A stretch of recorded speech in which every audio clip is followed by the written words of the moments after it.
ሰላም ሰላም ቤተሰብ እንደምን ዋላችሁ? እንደምን አደራችሁ? እንደየአካባቢያችሁ እንግዲህ እንደየሰዓታችሁ ሁኔታ ሰላምታዬ ካቀረብኩኝ በኋላ ወደ ዋናው ርዕስ እመጣለሁኝ እና ይህን ርዕስ የመረጥኩበት ምክንያት ይኖረኛል። ምን እንደሆነ መሳይ ስለ ቤት ፈረሳው አፋቸው ተዘጋ የምለው ጥያቄ ነው እንግዲህ ለመመለስ ያሰብኩት። በእርግጥ እሱ ብቻ ሳይሆን ኢኤምኤስ እነ ደረጃ ሀብተወልድም ሌሎቹም እንግዲህ በሻዕቢያ ገንዘብ ተቀጥረው የሚሰሩት ማለት ነው ሚዲያዎች ቤት ፈረሳው ሲጀመር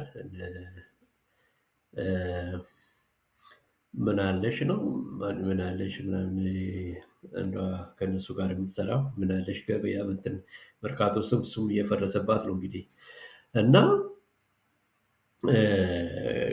ልክ ፒያሳ ላይ በሚጀመርበት ሰዓት ፈረሳው የአዲስ አበባን ሕዝብ ለመቀስቀስ ብዙ ሲናገሩ ነበር። ተነስ እንጂ ለምን ዝም ትላለህ? ያው ቤቱን እያፈረሱት ነው ምናምን እያሉ በቃ የሚፈራርሰውን ቤት ሁሉ ሲያሳዩ ነበር። አሁን ግን ሁሉም አፋቸው ተዘጋ።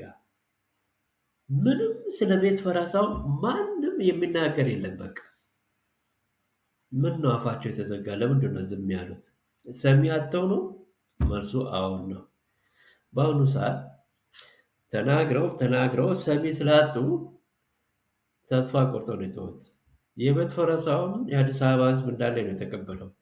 የኢትዮጵያ ሕዝብ እንዳለ ነው የተቀበለው። አዲስ አበባ ብቻ እኮ አይደለም፣ በየከተማው በየክልሉ በቃ ተቀብሎታል ሕዝቡ። ምን ይደረግ? በዛ መቀስቀስ አልተቻለም። ሻዕቢያም ቢያዛቸው ሕዝቡ አልተቀበላቸውም ማለት ነው። እና ከሰሞኑ ይሄ መርካቶ በመፍረሱ እኔ እንዴት እንደተደሰትኩት አታውቁም። በቃ በጣም ደስ ያለኝ በጣም ደስ ያለኝ። ምክንያቱም ዩቲዩበሮችን በሚሄዱበት ሰዓት በተለይ ነጮቹ ይሄ ቆሻሻ ቦታዎችን እየፈላለጉ እንትን የሚያደርጉት ይሄ መርካቶ ይሄ ምናለሽ ተራ ከነ ደረጃ ሀብተወልድ ጋር የምትሰራው ምናለሽ እንግዲህ ያው ምናለሽ ተራ ከመርካቶ እየፈረሰብን ነው እንግዲህ ለዛ ምን ነው ያላለቀሽው? እና በጣም ደስ ብሎኛል። በተለይ ከመርካቶ ውስጥ ደግሞ ይሄ ምናለሽ ተራ በመፍረሱ በጣም ነው የተደሰትኩበት። በጣም በቃ ምንድን ነው ይሄ ሰው ሊኖርበት የማይችልበት በቃ አካባቢ ነው ያ ሰፈር። ተራዎቹ ይሄ የጣና ገበያ አካባቢ ጣና አዳራሹ አጠገብ ያሉት ሁሉ በቃ ያንን ማፍረስ ጀምረዋል እና የሚገርም ነው። በጣም ነው የተደሰትኩበት። አሁን ምን ሊያነሱ ነው እንግዲህ ዩቱበሮች በቃ የሚያነሱት ናቸው እና የአዲስ አበባ አስተዳደር በዚህ ሊመሰገን ይገባል። እነዚህ ነጮቹ ሂደው የሚያነሱበትን ቆሻሻ ስፍራውን እያየ ማፍረስ እና መገንባት በቃ እና ይሄን የተያያዘ ይመስለኛል። ህዝቡ ደግሞ በቃ ጸጥ ለጥ ምክንያቱስ ተደስቷል። በቃ ከዛ ከአይጥ ከምናምን ጋር ከሚኖር ምን የመሰለ አፓርታማ ውስጥ ሲገቡ አይቷል። ፒያሳ ውስጥ ቤታቸው የፈረሰባቸውን በተለያዩ ቦታ ምን አይነት ቤት እንደሚሰጣቸው ስለሚያውቁ ይህንንም በቃ ያገኘን ብለው ነው በቃ በጣም ተደስተው ነው የተቀበሉት ቤታቸው በመፍረሱ እና ተጠቃሚው ማነው? ሁለቱም ነው። የህዝብም የከተማ አስተዳደርም ቤታቸው የፈረሰባቸው ነው። ጥቅሙ ምን ላይ ነው? ቤታቸው የፈረሰባቸው የተሻለ ቤት ያገኛሉ። ከተማ አስተዳደሩ ደግሞ ጥቅሙ ምንድን ነው? ይሄ በጎን ያሉት ቆሻሻ መደዳ በጭቃ የተሰሩ ቤቶች ያንን በሚያፈርስበት ሰዓት እንግዲህ በአንድ ሄክታር ውስጥ ቤቱን ቢያፈርስ አሁን ያንን 1 ሄክታር ወይም ደግሞ 4 5 10 ሄክታርን የሚፈጀውን ግማሽ ሄክታር በሚያክል አፓርታማ ወደ ላይ G+9 G+10 እንትን በመስራት በጣም ጥቂት ቦታ ነው እንትን የሚያደርገው እና ብዙ ትርፍ ቦታ ያገኛል ማለት ነው። የከተማ አስተዳደሩ በዛ በሚያገኘው ትርፍ ቦታ ላይ ሞሎችን በመስራት የገበያ አዳራሾችን በመስራት በማከራየት የበለጠ ጥቅም ያገኛል። ቤታቸው የፈረሰባቸው ደግሞ ከዛ ከጭቃ ቤትና ከአይጥ ጋር ከመኖር የተሻለ ቤት ውስጥ ይኖራሉ ማለት ነው። ስለዚህ ዊን ዊን ነው በቃ ሁለታቸው ነው የሚደሰቱና በተለይ መርካቶ ላይ የመፍረሱ ሙሉ በሙሉ እንዲያውም ትኩረቱን መርካቶ ላይ ቢደረግ ጥሩ ነው። ምክንያቱም በሚቀጥለው ዓመት እ፣ እንትን ምንድነው ይሄ እ፣ ኮፕ 32 ነው ምንድነው የሚባለው? ይሄ እንትኑ ትልቅ ዓለም አቀፍ ጉባኤ አዲስ አበባ ላይ ይካሄዳል። ህዳር አካባቢ መሰለኝ። ያ ከመድረሱ በፊት መርካቶን አጽድት አድርጎ ብዙ ሞሎችን መስራት ነው በቃ የሚያስፈልገው። እና በዛ ሞሎቹ ደግሞ ልዩ ስም መስጠት ነው የሚያስፈልገው። ለመርካቶ የምሰሩት ኢንተርናሽናል ሞልስ ሰንተር የሚለው ስም ተሰጥቶት እ፣ እንግዲህ ብዙ ሞሎች ከተሰራ የዱባይ ወደ 30 ሞል አካባቢ ይመስለኛል። በጣም ትልቁ የሚባለው የዱባይ መሰለኝ። ሌሎችም አሉ የቱርኪም የተለያዩ 20 10 ሞሎች የሚያሉት እና አዲስ አበባ ውስጥም በግልና ባለ ሀብቶችና በከተማ አስተዳደሩ አትሊስት ሪኮርድ ለመስበር 31 ወይ 32 ሞሎች ብሰራ በቃ ዓለም አቀፍ ሞልስ ሰንተር በቃ ሪኮርድ በጠሰ ተብሎ ሊነገር ይችላል። የሚያምር ማለት ነው። ምክንያቱም አዲስ አበባ በተለይ መርካቶ ሰፊ ቦታ ስላለ እ፣ የቦታ ችግር የለበትም ብዙ ሞሎችን ለመስራት እና ሁሉንም በአንድ እንትን ለመስራት ገንዘብ ሊያጥር ይችላል። ያንን ተበድረው ምን ብለው ያ እንደዛ ቢሰራ መርካቶ ልክ እንደ ቀበና ውብ ቢደረግ እ፣ የቱሪስት መሳቢያም ይሆናል መርካቶ እና እ፣ ጥቅሙ ብዙ ነው ለማለት ፈልጌ ነው።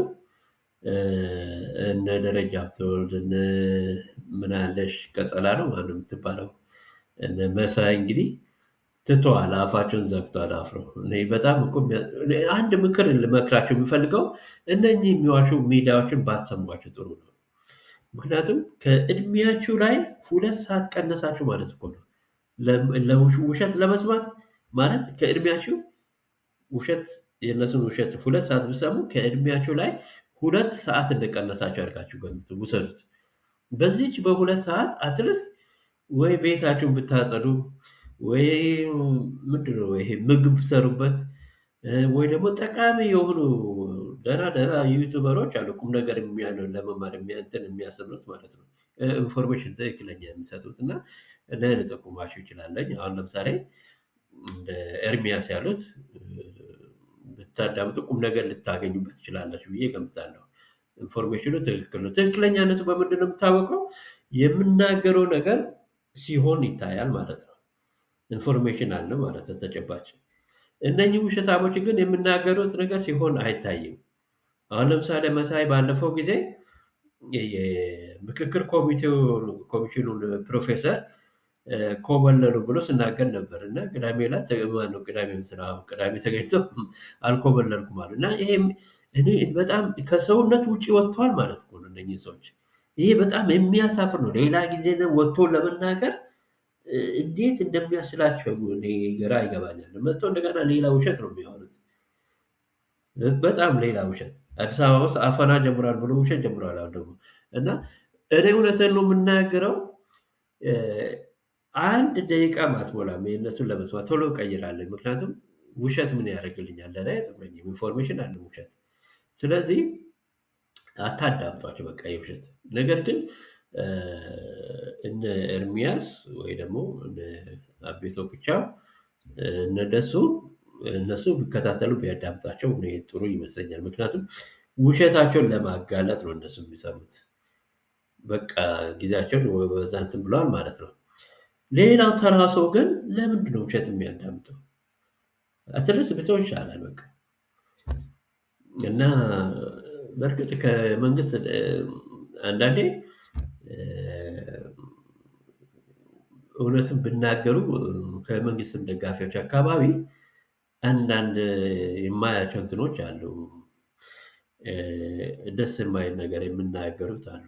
እውነቱን ብናገሩ ግን ገንቢ ያልሆን በቃ ደስ የማይል ነገር። አሁን ለምሳሌ እውነቱን ለመናገር ከሆነ አሁን በድሮን ትግራይ አካባቢ እ፣ ሽሬራ እና ወደ ደቡብ ትግራይ አካባቢ የኢትዮጵያ መንግስት በድሮን ካምፖችን ደብድበዋል ወይም ደግሞ የወታደሮችን እንትን ደምስሰዋል ምናምን እና እንደዚህ በሚሆንበት ሰዓት እኔ በጣም ነው የማዝነው። በቃ ደስ አይለኝም።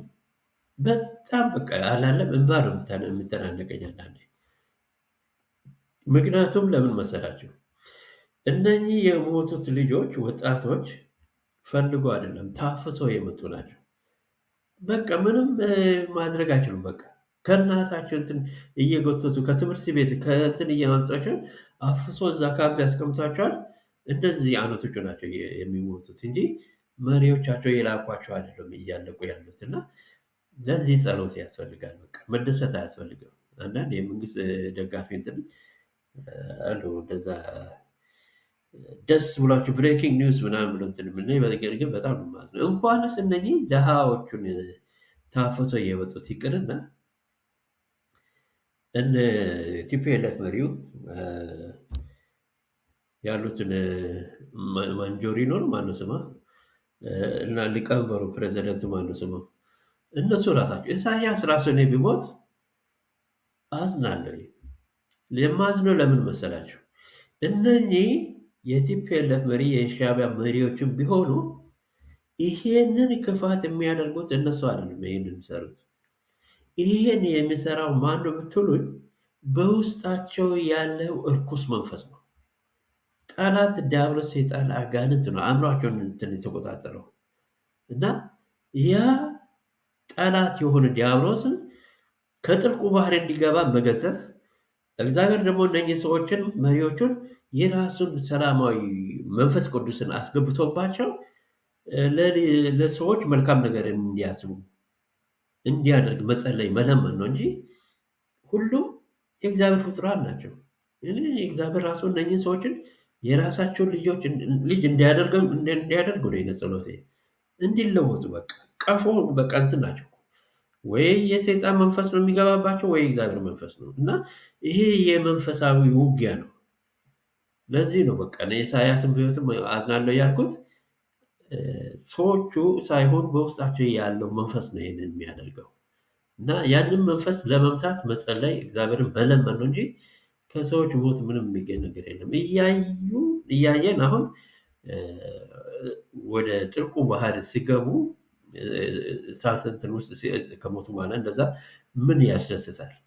አትሊስት በህይወት እያሉ እግዚአብሔርን ለምነው ከስህተታቸው እንዲመልስ እና ምስራቅ አፍሪካ አሁን እንደዛ ቢደረግ ትለማ ነበር። በቃ ሁሉም ምርት ላይ ፖዘቲቭ በሆነ ነገር ላይ ማተኮር አለባቸው እና አሁን አብይን በምንወስድበት ሰዓት እና አዳነችን በምንወስድበት የእግዚአብሔር መንፈስ ስላለባቸው ሀገሪቷ በአንዴ ሚራክል እየሆነ ነው የመጣው። ከዓለም ውስጥ ካሉት ሀገሮች በጣም ሚራክል እንትን እየተሰራ ነው። ያ ማለት በእነሱ ውስጥም በብልጽግና ውስጥም የርኩስ መንፈስ ያለባቸው አሉ። አሁን ለምሳሌ የኦሮሚያው ፕሬዚደንትን ብንወስድ ባለፈው በሚዲያ በብዙዎቹ ሲነገር ነበር ስለዛ ሰውዬ። እኔም እስካሁን ድረስ ለምን ስልጣን ላይ እንደሚያቆይም እኔ አብይ አይገባኝም። አማራን አንበረከክ ነው በማለቱ እንግዲህ ይሄ እስካሁን ድረስ ውጊያው ያለው ይህ አነጋገሩ ነገቲቭ የሆነ አነጋገሩ ነው። አሁን አዲስ አበባው ላይ የኦሮሚያ ናት እንግዲህ የኢትዮጵያ የራሳችን ናት ከተባለ ምንድን ነው የኦሮሚያ ናት የሚባለው? የኢትዮጵያ ናት ማለት ነበረባቸው። ታሪኩም ደግሞ እንግዲህ የቆረቆሩት ጣይቱ እናት ጣይቱ ናቸው እና ያኔ ባዶ ቦታ ላይ ነው እንግዲህ አዲስ አበባ እየተቆረቆረችው።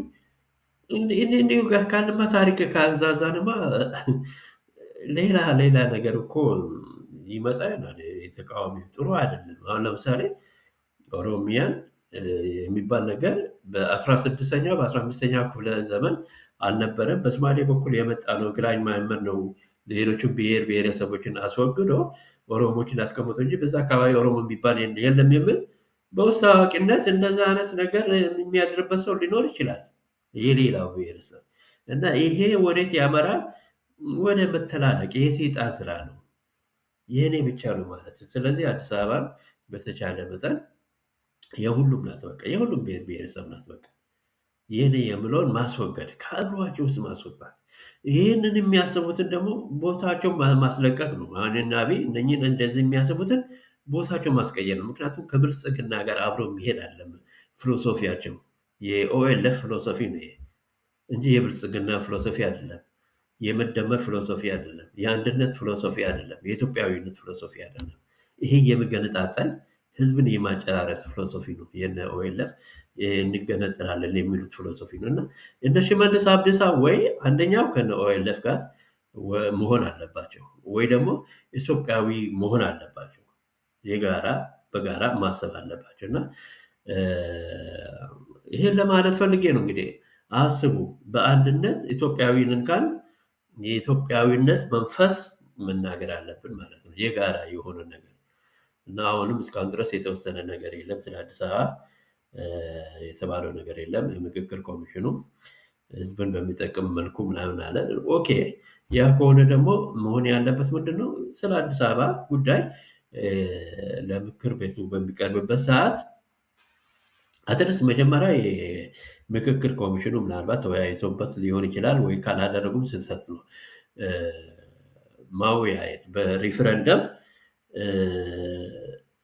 እናደርግ ብሎ ቢወያይ እኔ ጥሩ ይመስለኛል። ካላደረገ ግን ስህተት ነው፣ መደረግ ያለበት ነገር ነው። እና አሁንም ቢሆን አልዘገየም፣ ውሳኔም አልተሰጠም። ስለዚህ ወደ ፌደራል መንግስት እንትን ከቀረበ በኋላ መሆን ያለበት በሪፈረንደም መሆን አለበት። በሪፈረንደም ከሆነ ደግሞ ሁለት አማራጭ ነው ያለው። አንደኛው አዲስ አበባ የሁሉም ብሔር ብሔረሰብ ነው የገነባት፣ የአንድ ብሔረሰብ እንትን አይደለም። የኦሮሞ ብቻ አይደለም አዲስ አበባን የገነባው። ለነገሩማ የሸዋ ጠቅላይ ግዛት በሚባልበት ሰዓት እኮ ሸዋ እንደ አማራ ብሔረሰብ እኮ ነው የሚታየው። ከዛ በኋላ ሸዋ ውስጥ አዲስ አበባ አካባቢ ብዙ የተፈናቀሉት አሉ። በሽመልስም ይሁን በሸገር እንትኖችም ይሁን በኢህአደግ በዛ አካባቢ ያሉት አማራዎችን አፈናቅሏል፣ ብዙ ተፈናቅሏል። ያ ኦሮሞ ብቻ አይደለም የተፈናቀለው። ይሄ ማያሳምን ነው። እና ያንን ይቅር ተባብሎ ትተው አዲስ አበባ የጋራ ናት በምለው ቢስማሙ ነው ዘለቄታ የሆነው መፍትሄ ሊሆን የሚችለው። እና ይህን ለማድረግ ደግሞ እንግዲህ የምክክር ኮሚሽኑ አንደኛው ለምክር ቤቱ ለፌዴሬሽን ወይ ለፓርላማው በሚያቀርብበት ሰዓት ይህን ምክረ ሀሳብ ማቅረብ ይችላል፣ መወሰንም ባይችል በፍሬንደም እንዲያልቅ። እና ሪፈረንደም ከሆነ ደግሞ የሚያሳምነው ምንድነው? አዲስ አበባ የሁሉም ብሔር ብሔረሰብ እንትን ስለሆነ እነዚህ ጥያቄዎች ለጠቅላላ ኢትዮጵያዊ ቀርበው ጠቅላላ ኢትዮጵያዊ የሚወስኑት ውሳኔ መሆን አለበት፣ አንድ አማራጭ። ሁለተኛ አማራጭ ደግሞ ለከተማ ነዋሪ ብቻ ለአዲስ አበባ ውስጥ ለሚኖሩት ነዋሪ ብሔር ብሔረሰቦች ሪፈረንደም እንዲመርጡ ማድረግ ነው። ከዛ ውጭ ግን ሪፈረንደሙን ኦሮሚያ ክልል ማድረግ ያለበት ሌላ ማድረግ የለበትም ብለው የሚከራከሩ ከሆነ ይሄን እንደዚህ አይነት ነገር ሰምቻለሁ። ይሄ ምንድነው የሚያመጣው? ለወደፊቱ እልቂት ነው የሚያመጣው። አሁን ጉልበት አለን ብለው ሊያደርጉት ይችላሉ፣ ግን ይነሱባቸዋል ጠቅላላ ብሔር ብሔረሰቡ። ይህ ማግለል እንትን ነው። ይሄ እንደ ኢትዮጵያዊነት አይሰማውም እንደዛ ከሆነ ሰው እንዴ።